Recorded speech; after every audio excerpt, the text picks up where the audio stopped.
her show on bioidentical hormones, she got a letter next day or next week from FDA saying there's no word called bioidentical. It's all made up word. And there is nothing called bioidentical hormones.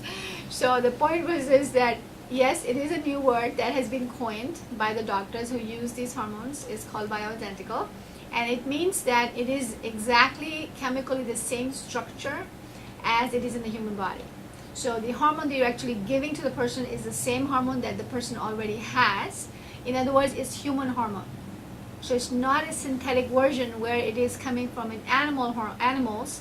For example, the Premarin is a female hormone that was being used for more than 50 years in this country to handle menopausal symptoms. But guess what? Premarin stands for pregnant mare's urine. In other words, the hormone was coming from horses, but females are not horses.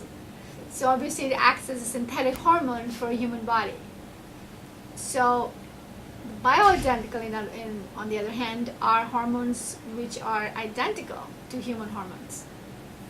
So that's the difference between bioidentical, and they call it natural hormones sometimes, or bioidentical hormones. Now, it doesn't necessarily mean that they exist in nature outside of human body as human hormones, because you wouldn't expect a yam to have estrogen, which is exactly like a human hormone.